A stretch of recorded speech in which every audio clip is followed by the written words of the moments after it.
اس کی ڈیٹیل میں ہم نے یہ دیکھا کہ بہت سارے لوگ جو ریفارمیشن کا کام کرتے ہیں یا عام اسلامی اصطلاح کے اندر جو دعوتی کام کر رہے ہیں، وہ توحید سے بہت جلدی آخرت یا رسالت کے اوپر جمپ کرتے ہیں اور لوگوں کو امیڈیٹلی جیسے ہی کوئی کہتا ہے کہ ہاں پرمیشور ایک ہی ہے، گاڈ از ون، وہ جو سپریم پاور ہے وہ ایک ہی ہے، اسے یہوہ بھی کہتے ہیں، اللہ بھی کہتے ہیں، الگ الگ لینگویجز میں اس کے الگ الگ نام ہیں.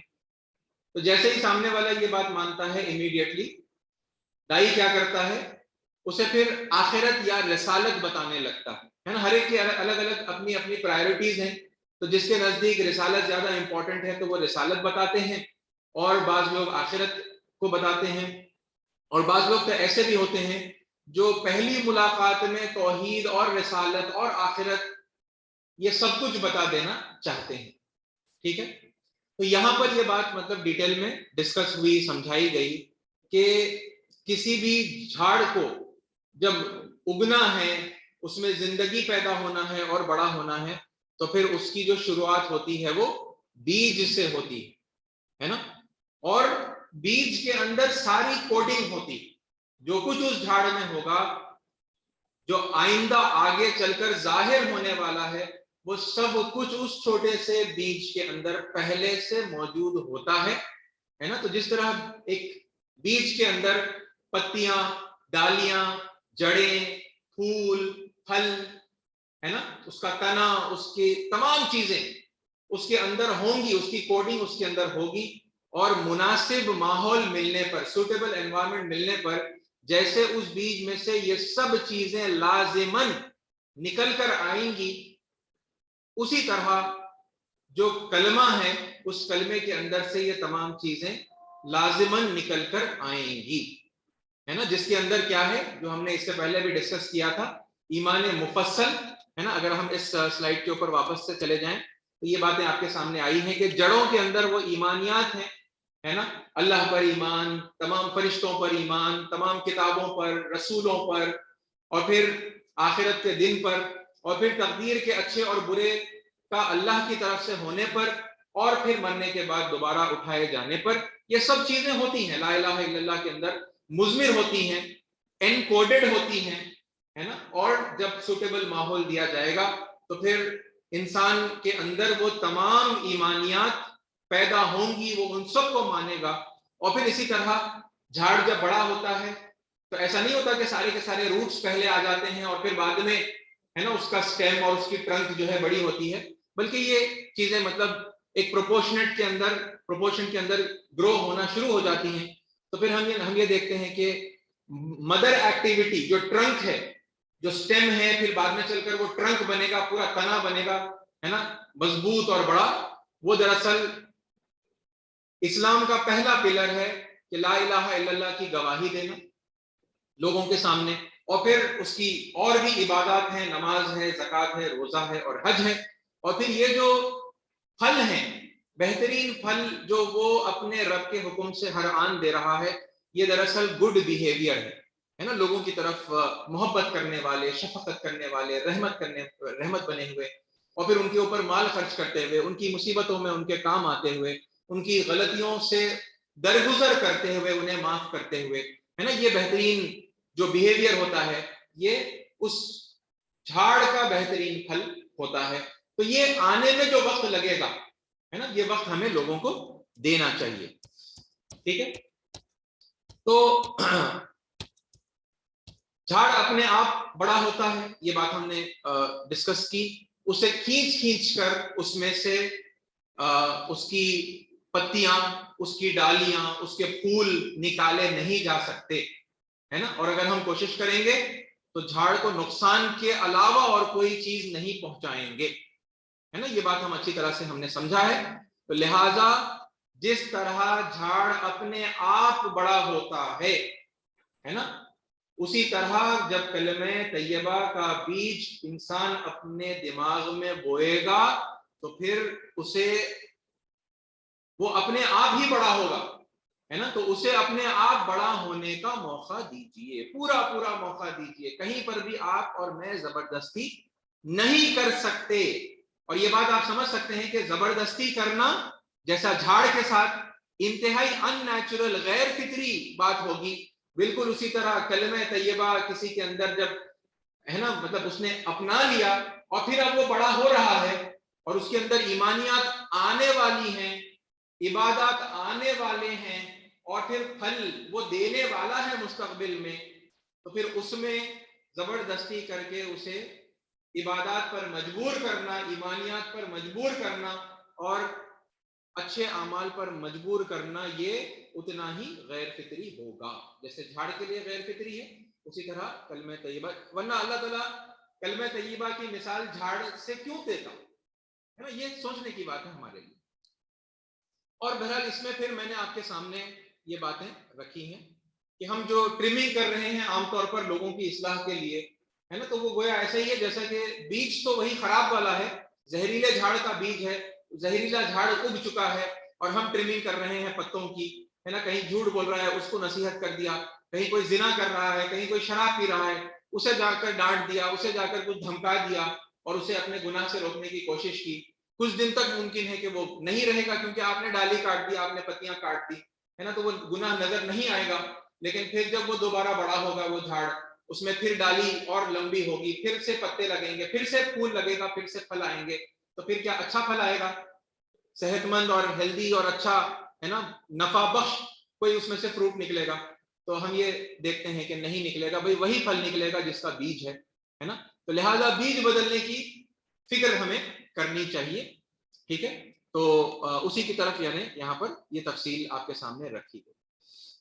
اوکے، اب اسی بات کو اور تھوڑا ہے نا ہم ڈیٹیل میں سمجھیں گے، اور جیسا میں نے آپ کے سامنے لاسٹ کلاس میں کہا تھا کہ دین دینے کے معاملے میں بھی ہے نا، اب یہ جو باتیں ہم آلریڈی سمجھ چکے ہیں اس کو ذرا اور گہرائی سے دلائل کے ساتھ میں، حوالوں کے ساتھ میں ہم انشاءاللہ سمجھنے کی کوشش کریں گے، کیونکہ ان میں سے ایسے چند نکات ہیں جن کو لوگ بہت سینسیٹیو بناتے ہیں اور بہرحال اس طریقہ کار کو پھر کنڈیم کرتے ہیں، اور اس طریقہ کار کو اختیار کرنے والوں کو بھی پھر ساتھ میں کنڈیم کیا جاتا ہے، ان کے بارے میں طرح طرح کی باتیں بنائی جاتی ہیں، لوگ سمجھتے ہیں، تو بہرحال وہ باتوں کا جواب سمجھیے یا پھر اس کی اور زیادہ بہتر طریقے سے اس کا ایکسپلینیشن سمجھیے، کیونکہ میں یہ سمجھتا ہوں کہ میرے غلط ایکسپلینیشن کی وجہ سے ہی لوگوں کو کنفیوژن ہوا، تو میں اس کو اس بار کوشش کروں گا کہ صحیح ایکسپلینیشن آ جائے، زیادہ ڈیٹیل میں آ جائے، تاکہ وہ کنفیوژن جو پیدا ہو چکا ہے وہ دور ہو جائے۔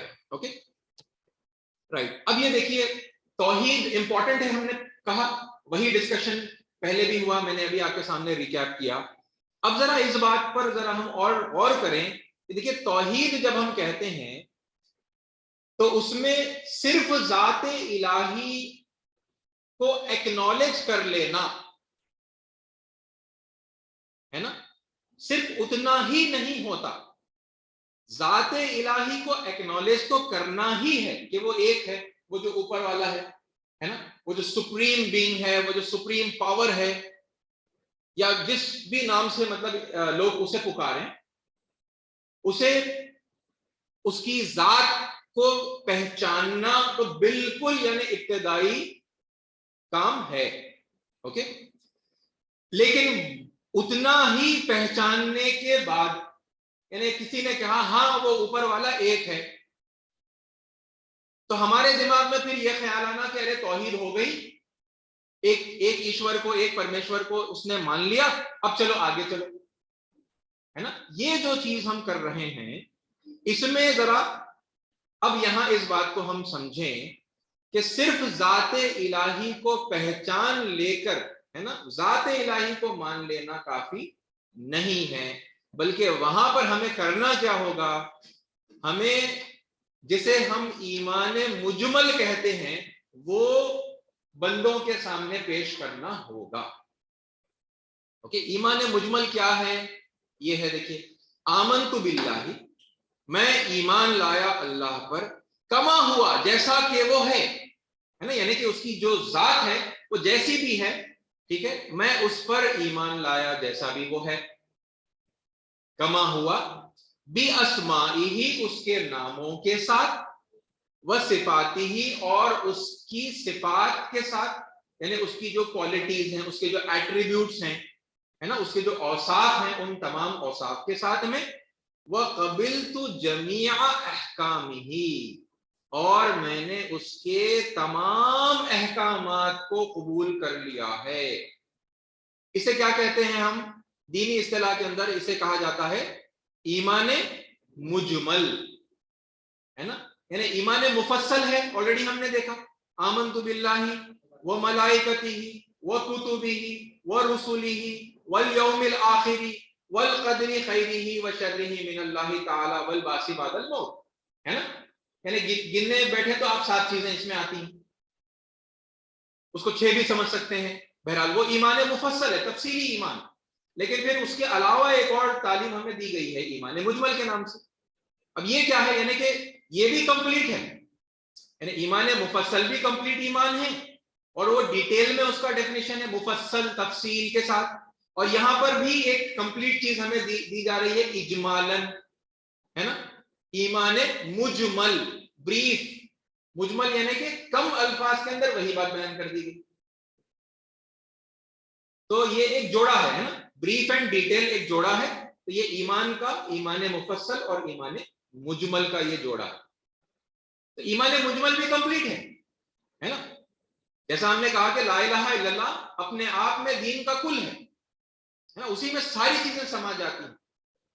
تو یہ ایمان مجمل کی, اب دیکھیے اس کی ذرا سی ڈیٹیل کیا ہے کہ اب اللہ کو ایک مان لیا کسی نے, ہے نا, اوپر والا, پرمیشور, رب, مالک, جو بھی نام سے اس نے مان لیا.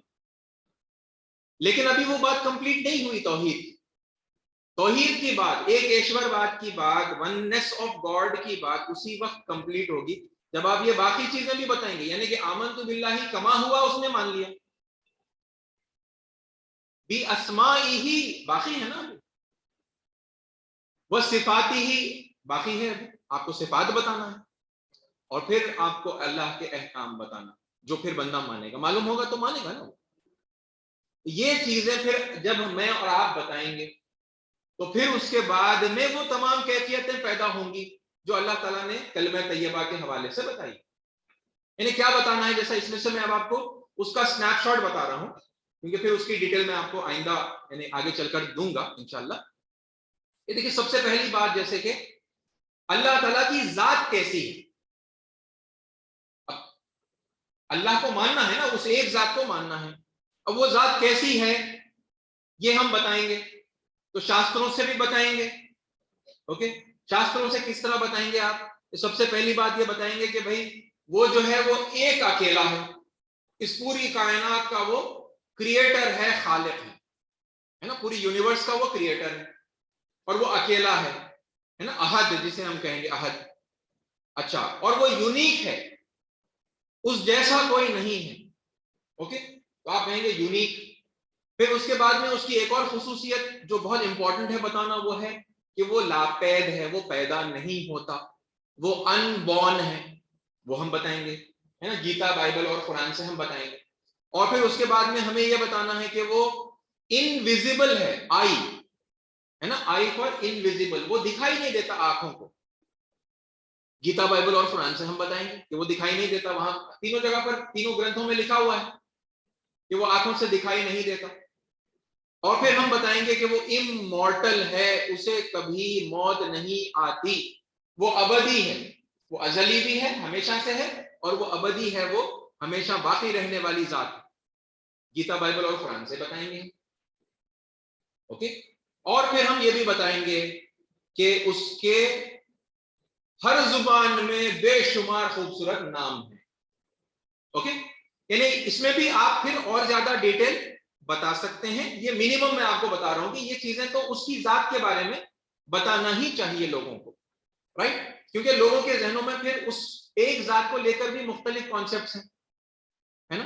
وہ یہ سمجھتے ہیں کہ وہ ذات پیدا ہوتی ہے انسان کی شکل میں, یا پھر وہ ذات مر بھی جاتی ہے اور وہ بار بار اس دنیا میں آتی ہے. اس طرح کے تصورات لوگوں میں پائے جاتے ہیں.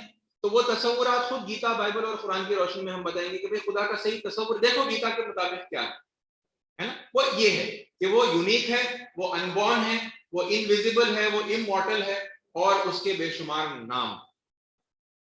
یہ ہو گیا ذات الہی کا تعارف, ہے نا. تاکہ پھر وہ کیٹیگری میں یا وہ کرائٹیریا میں جو بھی ذات فٹ ہوتی ہے تو پھر وہی خدا مانی جائے گی. اس کے علاوہ جو کوئی اس کیٹیگری میں فٹ نہیں ہوتے وہ ذات الہی نہیں ہے, وہ خدا نہیں ہو سکتا. یہ بتائیں گے ہم.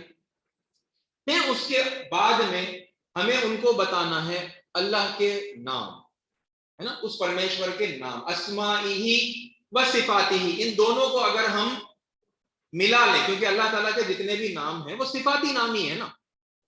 یعنی ہم اگر کہیں گے کہ اللہ تعالیٰ البصیر ہے تو اس کا نام ہو گیا, اور البصیر اس کی کیا ہے, ہر چیز کو ہر وقت بیک وقت دیکھنے کی صفت ہے اس, تو صفاتی نام ہے نا البصیر. تو ہم گیتا, بائبل اور قرآن سے لوگوں کو یہ بتائیں گے کہ دیکھو وہ جو اوپر والا ہے, جو ایک ہے, وہ ہر وقت ہر کسی کے, یعنی میرے, ہر انسان کو کیا سوچنا چاہیے خاص طور پر, ویسے تو وہ ہر کسی کو دیکھ رہا ہے لیکن وہ مجھے دیکھ رہا ہے. تو ہر وقت وہ اوپر والا ہر کسی کی اچھی بری حرکتوں کو دیکھ رہا ہے, اچھے برے اعمال کو وہ دیکھ رہا ہے. یعنی آئی ایم بینگ واچڈ, وہ جو بات ہم نے سائنٹیفکلی پہلے پروف کی تھی نا کہ سی سی ٹی وی کیمرہ جب ہوگا اور انسان کو یہ خیال ہوگا کہ ہاں مجھ پر نظر رکھی گئی ہے, کوئی دیکھ رہا ہے, تو کیا ہوگا, اس کے گناہ کرنے کا رسک کم ہو جائے گا. یہی اللہ کی صفت ہے کہ وہ ہر وقت ہر کسی کے اچھے برے اعمال, یعنی کرموں کو, اچھے برے کرموں کو دیکھ رہا ہے. پھر آپ بتائیں گے وہ السمیع ہے, وہ ہر وقت ہر کسی کی اچھی اور بری باتوں کو سن رہا ہے. صحیح ہے, سن رہا ہے. گیتا کے مطابق بھی یہی ہے, بائبل کے مطابق بھی یہی ہے, قرآن کے مطابق بھی یہی ہے, ہم لوگوں کو بتائیں. تو بندہ کیا سوچے, بندہ یہ سوچے کہ اچھا میری ہر اچھی بری بات کو وہ اوپر, کوئی سنے نہ سنے, وہ اوپر والا سن رہا ہے. یعنی بی کیئرفل, جو بات بولوں گا تو وہ اچھی بات بولوں گا, کوئی بری بات, کوئی گالی, کوئی غیبت, کوئی, ہے نا, چغلی میری زبان سے نہیں نکل سکتی. کیونکہ اگر کوئی سنے نہ سنے وہ سن لے گا, میرا کریٹر سن لے گا, میرا پیدا کرنے والا, میرا مالک سن لے گا, ہے نا. تو پھر انسان کیا کرے گا, وہ صرف اپنے کرموں پر ہی نہیں بلکہ اپنی باتوں پر بھی خود کنٹرول کرے گا, ہے نا. اور یہ بات جتنا زیادہ دل کی گہرائیوں میں اترتی جائے گی وہ اتنا زیادہ اپنے آپ کو کنٹرول کرے گا. اور پھر اس کے بعد میں ہم اسے بتائیں گے تیسری صفت خدا کی. دیکھیے اسماء اور صفات بتانا ہے نا, ایمان مجمل ہے, کیونکہ وہ بتائیں گے تو پھر انسان کے علم میں آئے گا, پھر وہ اسے سمجھے گا, وہ پھر اسے مانے گا, اور پھر ماننے میں گہرائی پیدا ہوتی جائے گی. تو تیسری صفت ہم بتائیں گے کہ اللہ جو ہے وہ العلیم ہے, وہ ہر چیز کا علم رکھتا ہے, یہاں تک کہ وہ علیم بذات الصدور ہے, سینوں میں جو کچھ انسان چھپاتا ہے, اپنے دل میں جو کچھ وہ چھپاتا ہے نا, وہ بھی وہ اوپر والا جانتا ہے. یعنی مائنڈ میں جو کچھ بھی ہے آپ ویسا بھی سوچیں, انسان دماغ سے سوچتا ہے, دل سے سوچتا ہے, وہ جیسا بھی ہے, لیکن جو کچھ اس کے خیال میں بھی آتا ہے, یعنی خیال میں بھی دو خیالات ہیں نا, اچھے خیالات اور برے خیالات. تو اچھا خیال بھی میرے دماغ میں آئے گا. اب دیکھیے اعمال اور بات چیت تو پھر بھی ظاہر ہوتی ہے نا, میرے دل میں کچھ ہے اور میں نے یا تو کر کے اسے ظاہر کر دیا یا بول کر ظاہر کر دیا. لیکن اگر میں نے یہ دونوں کام نہیں کیے تو پھر عام طور پر دنیا والوں کو تو پتہ نہیں چلے گا کہ میرے دل میں کیا ہے, مگر وہ بات بھی اوپر والا جانتا ہے, وہ العلیم ہے. حالانکہ میں نے وہ بات دوسروں کے سامنے ظاہر نہیں کی, میرے سینے میں چھپی ہوئی ہے نا, راز دل میں رکھتے ہیں. یہ بامحاورہ بھی ہم اس بات کو ایسے ہی کہتے ہیں, محبت بھی لوگوں کو دل کے لیے دل میں ہوتی ہے, اور راز بھی جو ہے سینے میں چھپاتے ہیں لوگ, وہ راز بھی اوپر والا جانتا ہے. تو پھر کیا ہوگا, ہم اپنے خیالات پر بھی خود کنٹرول کریں گے.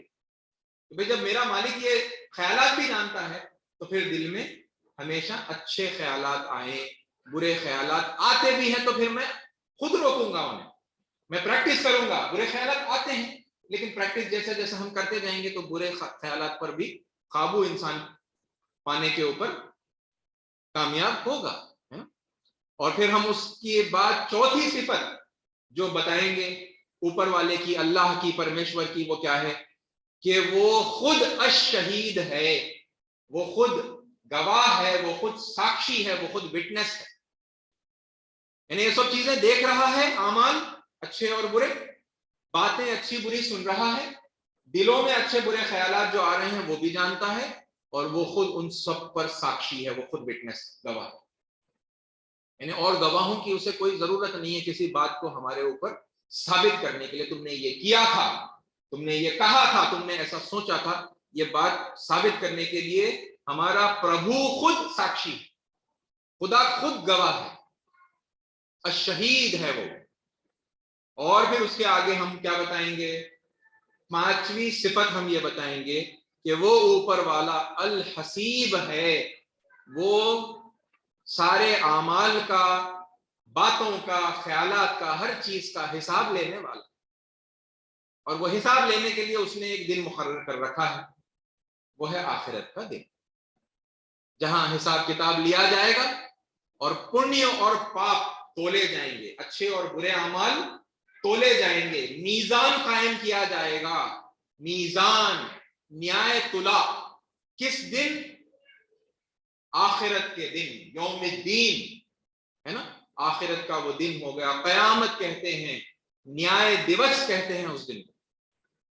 ٹرمینالوجی بھی آپ لوگوں کو معلوم ہو نا، ہمارے ہندو بھائی اسے نیائے دیوس کہتے ہیں. آپ قیامت کہیں گے وہ ہو سکتا ہے ہنسنے لگیں گے، کیونکہ قیامت کا جو تصور میرے اور آپ کے دماغ میں ہے، ضروری نہیں ہے کہ ان کا بھی، ان کے بھی پاس وہی تصور ہو نا. آپ قیامت کہیں گے تو وہ قیامت سے قیامت تک کی مووی سوچ کر وہ، ہے نا، وہ سمجھے گی کچھ انجوائمنٹ کی بات ہو رہی ہے یہاں پہ. ایسا ہی ہے نا.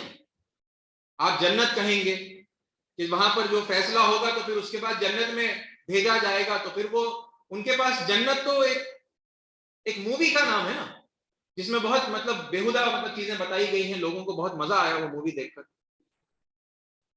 جنت کے بارے میں آپ جو تصور کر کے بڑے سیریس ہو کر ان سے بات کریں تو ضروری نہیں ہے ان کو وہی مطلب سمجھ میں آئے. تو بہرحال یہ ٹرمینالوجی بھی آپ کو اور مجھے جاننی چاہیے، واقف ہونا چاہیے. میں کہہ رہا تھا کہ وہ نیائے دیوس ہوگا، اس دن نیائے تلا ستھاپت ہوگا، ہے نا. قیامت کا دن ہوگا، میزان قائم کیا جائے گا اور پھر اعمال تولے جائیں گے. اور پھر حساب کتاب میں کیا ہوگا؟ جس کا نیکیوں کا، پنیہ کا پلڑا بھاری ہوگا وہ کامیاب ہوگا، اسے جنت میں، سورگ میں، پیراڈائز میں اسے ہمیشہ کے لیے بھیج دیا جائے گا.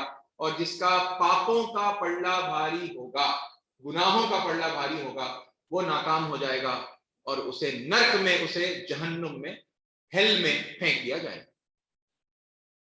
تو آپ یہ دیکھتے ہیں کہ توحید بتاتے بتاتے توحید سے ملا ہوا کانسیپٹ کیا ہے؟ آخرت کا کانسیپٹ. کیونکہ وہ اللہ کی صفات کے اندر وہی بات آتی ہے نا کہ وہ جب گواہ ہے تو وہ گواہ کیوں ہے؟ وہ گواہی کس لیے؟ وہ حساب کتاب کے لیے. اور حساب کتاب ہوگا تو کیا ہوگا؟ تو پھر اس کے بعد سزا دی جائے گی یا جزا دی جائے گی. اچھے کرم ہوں گے، اوور آل کامیابی کی زندگی ہوگی، تو پھر اسے یعنی جزا دی جائے گی، ریوارڈ دیا جائے گا. اور اگر برائیاں زیادہ ہیں تو پھر اوور آل ناکامی ہوگی، تو پھر اسے، اس ناکام شخص کو سزا دی جائے گی. یہی بات ہم نے کہا کہی تھی اپنے ارریسپانسبل کانسیپٹ میں کہی تھی، اور پھر ریسپانسبل کانسیپٹ میں کہی تھی. یاد آیا ہے نا؟ لنک کریے، پوری چیزوں کو لنک کرتے ہوئے ہم دیکھیں. ارریسپانسبل کانسیپٹ کیا تھا؟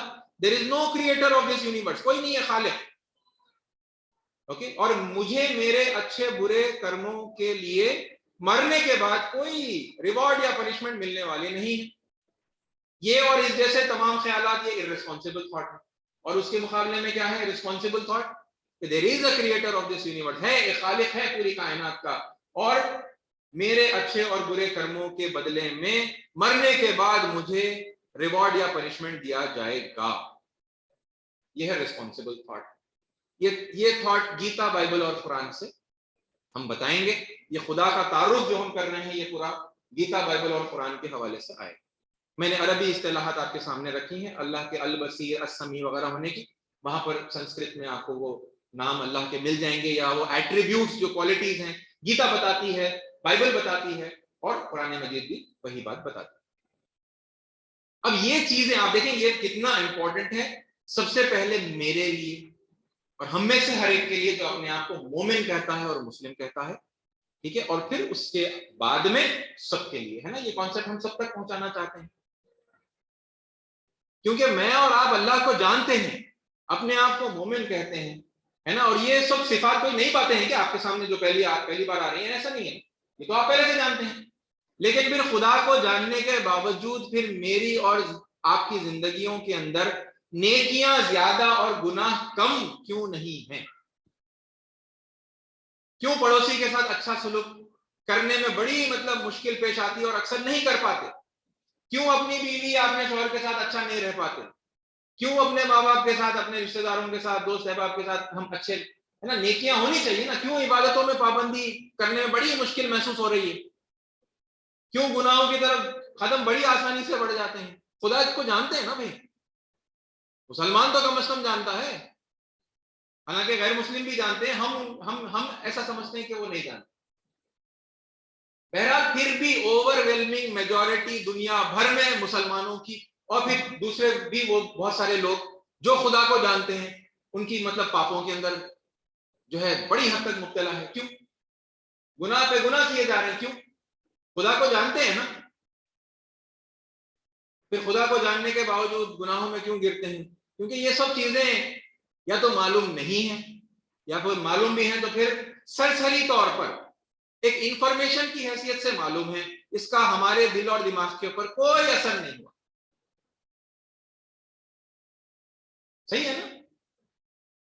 تو اس کی سب سے زیادہ ضرورت پہلے تو ہمیں خود، یعنی جو کوئی یہ ریفارمیشن کا کام کرنا چاہتا ہے اور دنیا کے دوسرے تمام لوگوں کو، ہے نا، بچانا چاہتا ہے جہنم کی آگ سے، اور دنیا اور آخرت کی بربادی سے بچانا چاہتا ہے، اور دنیا اور آخرت کی کامیابی کی طرف بلانا چاہتا ہے، پہلے وہ خود تو اپنے آپ کو ویسا بنانا چاہیے، خود کو بھی بنائیں، ساتھ میں دوسروں کو بھی بنائیں، یہ پیرللی گرو ہونے کا کام ہم کرتے رہیں۔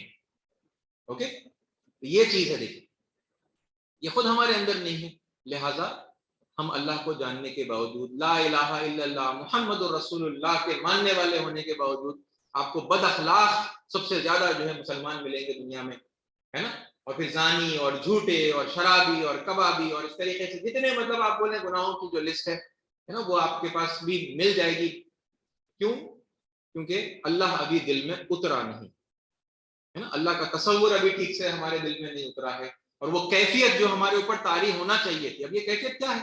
وہ دیکھ رہا ہے، تو کوئی دیکھو نہیں دیکھو وہ دیکھ رہا ہے نا، چاہے آپ نیکی کر رہے ہوں تو آپ رکیں گے نہیں نا، کیونکہ کوئی نہیں دیکھ رہا نیکی، لہذا کر کے کیا فائدہ؟ نہیں، وہ اوپر والا دیکھ رہا ہے، وہ اس کی جزا دینے والا ہے، اس نے وعدہ کیا ہے کہ وہ اجر دے گا، اس کی خوشنودی کے لیے میں کر دوں چاہے کوئی نہ دیکھے دنیا میں۔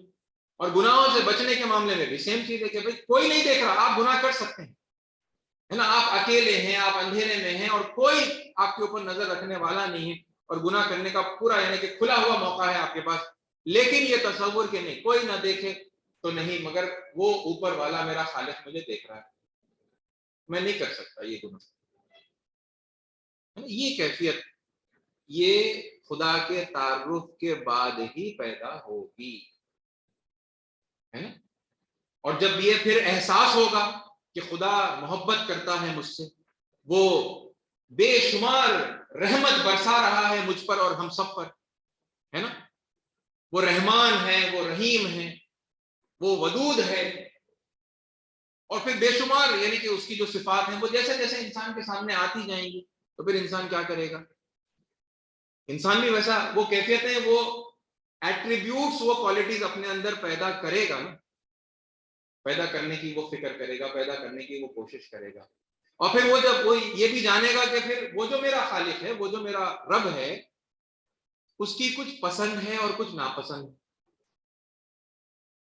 ہے نا، وہ کچھ چیزوں سے خوش ہوتا ہے اور کچھ چیزیں کرنے کا اس نے حکم دیا ہے، اور وہ کچھ چیزوں کو ناپسند کرتا ہے نا، وہ گناہوں کو کرنے پر وہ ناراض ہو جاتا ہے، اور اس نے ان چیزوں سے منع کرنے کیا ہے اور ان چیزوں سے دور رہنے کا حکم دیا ہے، تو پھر انسان کے اندر وہ جستجو پیدا ہوگی کہ میں وہ احکام معلوم تو کروں، ہے نا، میں چاہتا ہوں کہ میں اس میرے خالق کے آگے جھک جاؤں. تو یوں تو ہو سکتا ہے کہ شروع میں وہ جو بھی طریقہ جانتا ہے جھکنے کا وہ اسی طریقے سے جھکتا رہے، لیکن پھر اسے احساس ہوگا کہ نہیں، وہ کون سا طریقہ ہوگا جو میرے خالق نے جھکنے کے لیے پسند کیا ہے. وہ پھر آئے گا، وہ معلوم کرے گا، وہ معلوم کر کے پھر اسی طریقے کے مطابق جھکے گا، کرے گا نا وہ ایسا. اور پھر ایک ایک چیز وہ معلوم کرے گا، وہ اللہ کے احکام کی پابجائی میں، فرما برداری میں، اوبیڈینس کے اندر اپنے آپ کو خود سپرد کرے گا، اپنے آپ کو خود حوالے کرے گا. یہ ہے ایمان مجمل. کمپلیٹ ہے نا، ابھی یہاں پہ ابھی وہ سب باتیں نہیں آئی ہیں، لیکن آپ اس کی ڈیٹیل میں بھی جائیں گے تو وہ باتیں بھی آئیں گی. بھائی وَقَبِلْتُ جَمِيعَ أَحْكَامِهِ، جب بندہ اللہ کے احکام قبول کرنے کے لیے اپنے آپ کو آمادہ پاتا ہے نا، وہ خود راضی ہے، اب میں نے اپنے رب کو پہچان لیا، اس کا جو حکم بھی ہے میں مانوں گا، میں ماننے کے لیے تیار ہوں. تو پھر کیا وہ اس کے سامنے اگر یہ جب بات رکھی جائے گی کہ بھائی اسی خالق کا حکم ہے کہ محمد رسول اللہ صلی اللہ علیہ وسلم کو آخری پیغمبر کی حیثیت سے مانو، کیا وہ پیچھے ہٹے گا؟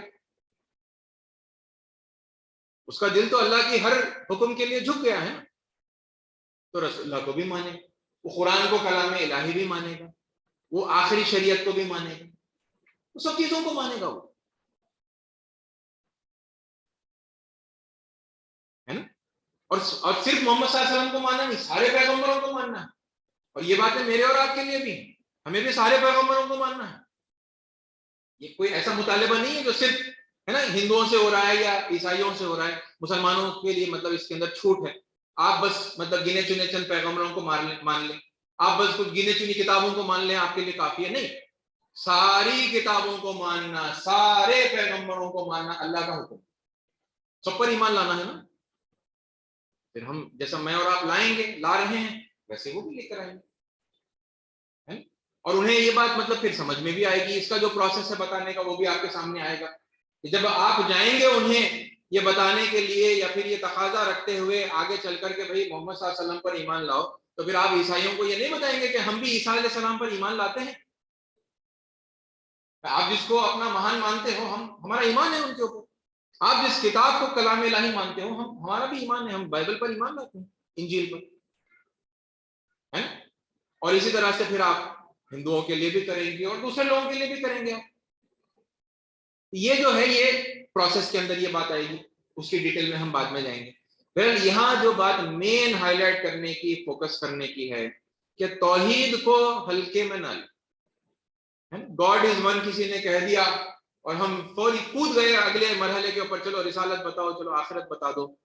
ابھی اس نے خدا کو پہچانا ہی نہیں ہے نا، خالی ایک ہے تو اتنا ہی مانا ہوں.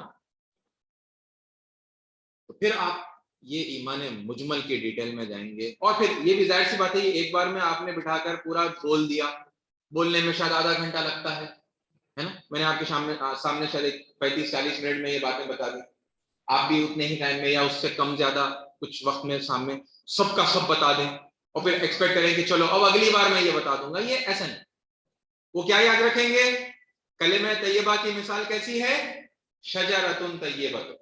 وہ جھاڑ کیسے بڑا ہوگا؟ وہ اپنے آپ بڑا ہوگا، اپنی رفتار سے بڑا ہوگا. ریٹ آف گروتھ، اس کے بڑے ہونے کی جو رفتار ہے وہ کون ڈیسائیڈ کرے گا؟ آپ کریں گے؟ میں اور آپ نہیں کریں گے، ہے نا، وہ بندہ خود کرے گا. جیسے جھاڑ خود، اس کی خود ایک نیچرل ریٹ بھی ہوتی ہے، پھر اس کے باوجود ہے نا وہ اپنی مرضی سے پھر خود جتنا ٹائم لیتا ہے بڑا ہونے میں وہ لے. میں اور آپ کیا کریں گے؟ ماحول دینا، انوائرمنٹ دینا، آپٹیمم گروتھ کے لیے سوٹیبل انوائرمنٹ دینا ہمارا کام.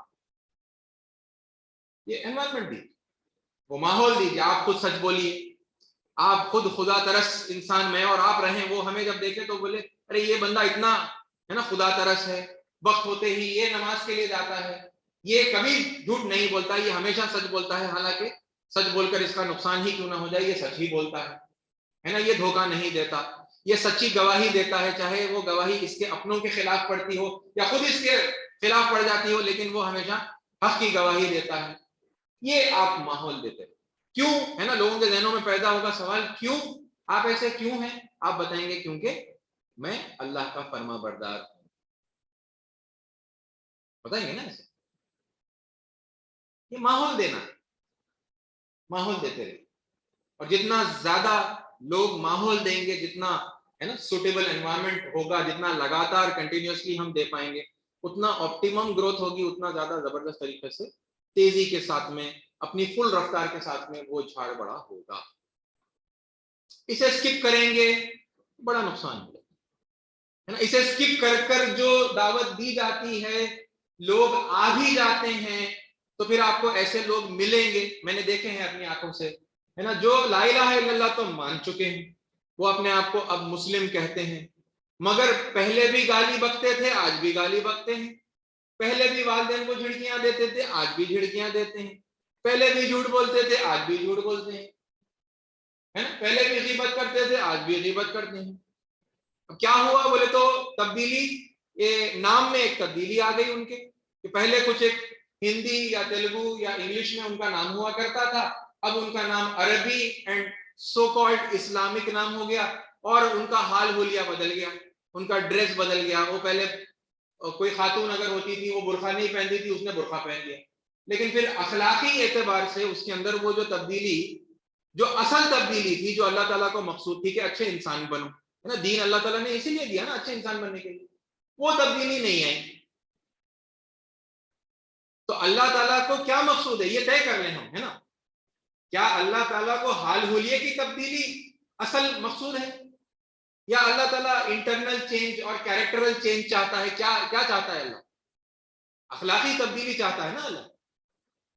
آپ ایک اچھے انسان بن جائیں، اور سارے لوگ، یہ دعوت جہاں جہاں تک پھیلے، وہ سارے کے سارے انسان اچھے انسان بن جائیں، وہ دوسروں کے لیے سراپا خیر بن جائیں، رحمت بن جائیں، یہ اللہ چاہتا ہے نا. وہ نہیں، وہ مقصد حاصل نہیں ہوا. تبدیلی کون سی ہوئی؟ حال حلیے کی تبدیلی ہو گئی. وہ نام ایک عربی والا ہو گیا اور حال حلیہ بدل گیا. مردوں کے لیے مطلب داڑھی آ گئی، پہلے اگر نہیں تھی داڑھی تو پھر داڑھی آ گئی، ٹوپی آ گئی، ہے نا، قمیص شلوار یا کرتا پیجامہ انہوں نے پہن لیا. لیکن پھر کیریکٹر کیسا ہے؟ وہ پرانا جو چل رہا ہے ویسے ہی چل رہا ہے نا، تھوڑی بہت امپروومنٹ کے ساتھ. اب ذرا ماشاء اللہ، الحمدللہ، سبحان اللہ بول لیتے. یہ نہیں ہے وہ تبدیلی جو اللہ تعالیٰ چاہتا ہے نا. اصل تبدیلی جو ہے وہ کیریکٹرل چینج ہے، وہ کیریکٹرل چینج، اور پھر سب چیزیں، ہر چیز کی تبدیلی جو خیر کے لیے آئے گی وہ لا الہ الا اللہ کے اندر مضمر. اوکے، یہ ہے ایمان مجمل. اسے ہم لوگوں کے سامنے تفصیل کے ساتھ میں پیش کریں، سامنے والے کے مزاج کو ہمیشہ دائی دیکھتا رہے. ریفارمر جو ہے وہ دیکھتا رہے کہ بھئی ان کو بات سمجھ میں آئی یا نہیں، ہے نا، اس کا ان کے دل پر اثر ہوا یا نہیں ہوا، ان کے اندر پھر کچھ تبدیلی آئی یا نہیں آئی، اور پھر اگلے سبق کے لیے وہ ریڈی ہوئے ہیں یا نہیں ہوئے ہیں. یہی ہوتے ہیں نا اچھے ٹیچر کی علامت. یہ ہم نے لاسٹ ٹائم بھی بات کی تھی. اچھا ٹیچر وہ نہیں ہوتا جو اپنی طرف سے بس دنادن ہے نا سبق دیتا چلا جائے پے در پے، چاہے بچوں کو سمجھ میں آئے یا نہ آئے، بس اپنی طرف سے دے دیا، ہاتھ جھاڑ دیا، نکل گئے. بلکہ اچھا ٹیچر تو وہ ہوتا ہے جو سامنے والے کے حساب سے دیکھے بھئی اسے سمجھ میں آیا یا نہیں آیا، اور ذرا کچھ سمپلیفائی کر کے ان کو سبق دینے کی ضرورت ہے، کچھ اور کم رفتار پر مطلب ان کو دینے کی ضرورت ہے، تھوڑا اور وقت دینا چاہیے ان کو وہ بات سمجھنے، ہضم کرنے کے لیے، پھر اس پر عمل کرنے کے لیے، ہے نا. یہ طریقے سے سکھانے والا زیادہ صحیح اچھا ٹیچر ہوتا ہے. اللہ تعالیٰ سب سے بہترین معلم ہے، اور دنیا میں جو اس نے معلمین بھیجے ہیں تو اس میں بہترین معلموں میں سے اللہ کے پیارے نبی صلی اللہ علیہ وسلم ہے نا. ان چیزوں میں رسول اللہ صلی اللہ علیہ وسلم نے لوگوں کو جتنا وقت درکار تھا اتنا وقت دیا. اور یہ بات مطلب جسٹ ریمائنڈر کے لیے میں کہہ رہا ہوں، پہلے بھی کہہ چکا ہوں، ہر جھاڑ کی سیم سپیڈ نہیں ہوتی. تو کچھ لوگ آپ کو ملیں گے وہ سٹا سٹ ہے نا بڑی تیزی کے ساتھ میں وہ اس کانسیپٹ کو لے لیں گے، بڑی جلدی وہ گرو ہو جائیں گے. شجر طیبہ بڑے زبردست ہے نا پھلدار سایہ دار بڑے آسمان کی بلندیوں کو چھوتے ہوئے درخت وہ جلدی بن جائیں گے. لیکن کچھ لوگ اتنے رفتار کے نہیں ہوں گے، وہ میڈیم پیس کے ہوں گے، اور پھر کچھ ویری سلو ہوں گے. ان کو آپ اپنا ٹائم دیں گے، وہ اپنے رفتار سے آئیں گے. کسی ایک نے جلدی کر لیا تو ہم دوسرے پہ یہ مطالبہ نہیں کر سکتے کہ بھائی انہیں جلدی بڑا ہو گیا نا، تم کیسا نہیں ہوتے. ارے بھائی انہیں الگ جھاڑ ہے نا، ڈفرینٹ اسپیشیز ہے، وہ اپنا الگ وقت لے گا تو وقت ہم انہیں دیں گے. ٹھیک ہے، اسے ہم عربی میں توحید کہتے ہیں، سنسکرت میں ایک ایشور واد کہتے ہیں، اور انگلش میں اگر کہیں تو وننس آف گاڈ کا کانسیپٹ ہے یہ، ہے نا. تو یہ کانسیپٹ ہمیں اچھا ڈیٹیل سے لوگوں کے سامنے رکھنا چاہیے. ٹھیک ہے، آگے کے اسباق کے لیے جلد بازی نہیں کرنی چاہیے کہ بھائی زندگی میں آئندہ پھر کبھی موقع ملے گا یا نہیں ملے گا، آج ایک بار موقع ہاتھ آیا ہے، دے دو سب کچھ، ہے نا، پورا گلدستہ ہم سنگل شاٹ میں سامنے والے کو دینے کی جو کوشش کرتے ہیں، یہ ہمیں نہیں کرنا چاہیے. بھائی آپ کو اللہ تعالیٰ نے مستقبل اور فیوچر کے اوپر کچھ نگران بنا کے نہیں بھیجا ہے نا مجھے اور آپ کو، وہ سب اللہ کے ہاتھ میں ہے. آج آپ نے جتنا موقع تھا اس کے مزاج کے حساب سے تھوڑا سا بتا دیا، پھر آگے پھر زندگی میں آپ سے اگر کبھی ملاقات نہیں ہوئی تو کیا اللہ یہ بات نہیں جانتا؟ کیا اللہ تعالیٰ اپنے حق کے پیغام کو پہنچانے کے پھر دوسرے انتظام نہیں کرے گا، دوسرے بندوں کو نہیں بھیجے گا؟ بھیجے گا، اللہ وہ انتظام کرے گا. میں اور آپ اس پر نگران نہیں ہیں کہ وہ پورے کا پورا اپنے کنٹرول میں لے لیے، پورا ہے نا ایک ساتھ ہم نے اسے دے دیا. یہ غیر فطری حرکتیں ہیں، یہ غیر فطری حرکتیں ہم نہیں کریں.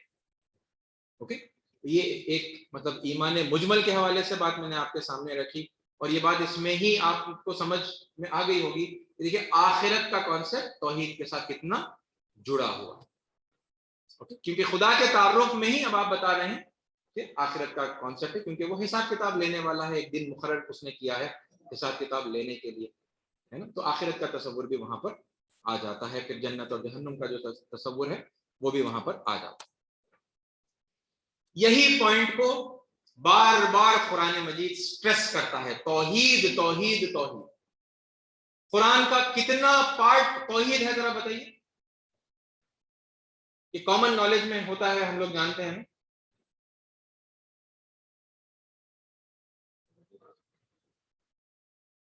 70%. یہ بہت پاپولر ہے کہ 1/3 آف دا قرآن، سورہ اخلاص پڑھ لینا، قل هو اللہ احد کا جو سورہ ہے وہ پڑھ لینا، اس کے بارے میں کیا کہا جاتا ہے؟ کتنا قرآن پڑھنے کے برابر ہے یہ؟ 1/3، 1/3 آف دی قرآن. سورہ اخلاص پڑھ لینا، قل هو اللہ احد اللہ الصمد لم یلد ولم یولد ولم یکن لہ کفوا احد، یہ سورہ اخلاص ہے نا. سورہ اخلاص کا پڑھ لینا 1/3 قرآن پڑھ لینے کے برابر ہے. کیوں؟ اس میں کیا کہا گیا؟ اس میں خالصتاً توحید بتائی گئی. تو اس کا پڑھ لینا 1/3 قرآن پڑھ لینے کے برابر ہونے کا مطلب یہ ہے کہ 1/3 آف دا قرآن توحید سے بڑا بھرا ہوا. تو جگہ جگہ اللہ توحید پر اتنا سٹریس کیوں دے رہے ہیں؟ کیونکہ یہی وہ تصورات ہیں جو انسان کو ایک اچھا انسان بناتی ہے. اسی لیے توحید، اسی کے دلائل ہیں بس آپ کے سامنے جو میں بس رکھوں گا، اور اس میں سے ذرا تیزی سے آگے بڑھوں گا. دیکھیے اب اللہ جیسا بتا رہے ہیں، جیسے ہائی لائٹ کر رہا ہوں میں یہ پوائنٹ، کیونکہ اس کو آپ ایسے سمجھیں اس وقت کہ توحید، آخرت، رسالت، یہ 3 چیزیں ہیں نا پیش کرنے کی. اب ہم کہہ رہے ہیں کہ تدریج ہے پیش کرنے میں، ایک سیکوینس ہے، ایک تدریج ہے، گریجولی، سلولی کچھ باتوں کو پیش کرنا ہے نا. تو توحید پر زیادہ فوکس کرنا چاہیے. سب سے امپورٹنٹ بات توحید ہے، اور اس پر ہمیں اچھا وقت صرف کرنا چاہیے، ہے نا، مدو کے مطابق. کتنا وقت؟ مدو کے مطابق. مدو کم اور زیادہ وقت جتنا بھی وہ لیتا ہے. اسی کی طرف اب میں آپ کو اور مزید دلائل دے رہا ہوں. یہ بھی چند ہیں، اور مطلب ظاہر سی بات ہے میں 1/3 قرآن تو آپ کے سامنے پڑھ کر نہیں سناؤں، ہے نا. اس میں سے جو بڑی نمایاں جو باتیں ہیں آپ اس میں سے دیکھتے جائیے. اب دیکھیے، قل یا اہل الکتاب، اے نبی صلی اللہ علیہ وسلم اہل کتاب سے کہہ دیجئے کہ اے اہل کتاب، اے کتاب والو، یعنی کہ تورات اور انجیل والو، اور ان کے علاوہ بھی جو کوئی کتاب والے لوگ ہیں، اوکے، ان سب آ جاتے ہیں. یا اہل الکتابی تعالو، آؤ، ہے نا، تعالو آؤ، الی کلمتن، اس سنگولر، ابھی کہا کہ کلمتن ہے، کلماتن ہے. کلمتن ایک سنگولر پوائنٹ ہے جس کی طرف بلایا جا رہا ہے، سنگل کلمہ. اوکے، تعالو الی کلمتن، کیا ہے، کیسا ہے وہ کلمہ؟ سواء بیننا و بینکم، وہ کلمہ سملر ہے، سیم ہے ہمارے اور تمہارے درمیان. اور کیا ہے پھر وہ کلمہ؟ اللہ نعبد الا اللہ. کیا ہے بھائی؟ ہم اللہ کے علاوہ، اس پرمیشور کے علاوہ کسی کی بندگی، کسی کی اپاسنا، کسی کی عبادت نہیں کریں گے. ولا نشرک بہ شیئا، اور اس کے ساتھ ہم کسی کو شریک نہیں کریں گے. پھر سے توحید کی بات ہو رہی. پہلی پوائنٹ بھی توحید کی ہے، اللہ نعبد الا اللہ، ہم اس ایک اوپر والے اللہ کے علاوہ کسی کی عبادت نہیں کریں گے. پھر وہی بات دہرائی جا رہی، ولا نشرک بہ شیئا، اور اس کے ساتھ ہم کسی کو ساجی نہیں ٹھہرائیں گے، اس پرمیشور کے ساتھ کسی کو شریک نہیں کریں گے. پھر ولا تتخذ بعضنا بعضا اربابا من دون اللہ. پھر تیسری بات کیا ہے بھائی؟ پھر سے توحید ہی ہے نا.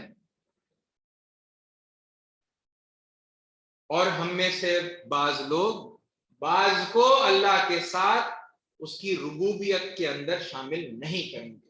اللہ جو واحد رب ہے اس کے ساتھ اوروں کو رب نہیں بنائیں گے. ہم میں سے بعض لوگ بعضنا بعضن، بعض کو کیا کرتے ہیں؟ اربابا من دون اللہ، اللہ کے علاوہ بھی رب بنا لیتے ہیں. ہم ایسا ہم نہیں کریں گے. کیا یہ بھی بات توحید کی چیز؟ تو سنگولر پوائنٹ، وہ واحد کلمہ جس کی طرف بلایا جا رہا ہے، جو کامن ہے ان کے اور ہمارے درمیان، اہل کتاب اور ہمارے درمیان، وہ کیا ہے؟ توحید توحید توحید. یعنی وہ ایک ہی جو کلمہ ہے، ظاہر سی بات ہے، لیکن 3 پیرائے کے اندر کہا گیا. اور پھر چوتھی جو بات اس میں کہی گئی، فَإِن تَوَلَّوْا، اس بات سے اگر وہ منہ موڑے تو پھر اشہدوا بِأَنَّا مُسْلِمُونَ، تو پھر آپ تو یہ گواہ رہو کہ ہم تو اسی کے فرما بردار. ہم مسلم ہیں کا مطلب اسی ایک اللہ کے ہم فرما بردار ہیں. یہ تینوں کاموں میں ہم تو کم از کم فرما برداری کرتے ہیں، اللہ ہی کی عبادت کرتے ہیں، اس کے ساتھ کسی کو شریک نہیں کرتے، اور اس کے علاوہ کسی کو ہم رب نہیں بناتے. یہ ہے وہ کلمہ ثواب. رسالت ہے اس میں؟ نہیں. رسالت ہے اس میں، مضمر ہے، چھپی ہوئی ہے، بیان نہیں کی گئی. کیونکہ کلمہ طیبہ کے اندر تو ہر چیز مضمر ہے نا. یہ جو بے چینی لوگوں میں پیدا ہوتی ہے کہ ارے بھائی رسالت نہیں بولے آپ، رسالت تو انڈرسٹوڈ ہے. یہی بات ہے، جو چیز انڈرسٹوڈ ہے اسے انڈرسٹوڈ میں ہی رہنے دیں. جو چیز بیان ہوئی ہے اسی کو بیان کریں، تبھی تو اللہ کے بندے کہلائیں گے نا، تبھی تو رسول اللہ کے امتی کہلائیں گے. اللہ جتنی بات بولا اتنی بات بولنا، جو انڈرسٹوڈ میں رکھا اللہ تعالیٰ اور بولا نہیں واضح الفاظ میں، تو وہ بھی ہم بھی انڈرسٹوڈ میں رکھ دینا اتنی دیر کے لیے، بولنا نہیں پھر واضح الفاظ کے اندر. بات سمجھ میں آ رہی؟ رسالت یہاں پر انڈرسٹوڈ ہے، کیونکہ وہاں پر راست طور پر نبی کریم صلی اللہ علیہ وسلم خود بول رہے ہیں یہ باتیں. یعنی آپ بذات خود موجود ہیں نا، مشرکین مکہ کو، اہل کتاب کو دعوت دے رہے ہیں، آپ خود ہیں. تو انڈرسٹوڈ ہے کہ اس بات کو ماننا آپ کو ماننا ہوا، یعنی توحید کو مان لینا، رسالت کو مان لینا ہوا. لیکن انڈرسٹوڈ ہے، کہا نہیں گیا، اللہ نہیں کہہ رہا خود. لہذا جو بات انڈرسٹوڈ میں ہے وہ انڈرسٹوڈ میں رہے.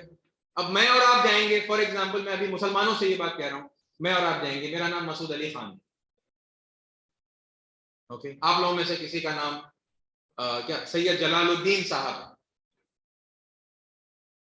آپ جا کر لوگوں کو کہہ رہے ہیں کہ بھئی اس ایک پرمیشور کی اپاسنا کرو، اس کو اللہ بھی کہتے ہیں، یہوہ کہتے ہیں، اللہ گاڈ کہتے ہیں، اسی کی بندگی کرو، اس کے علاوہ کسی کی بندگی مت کرو.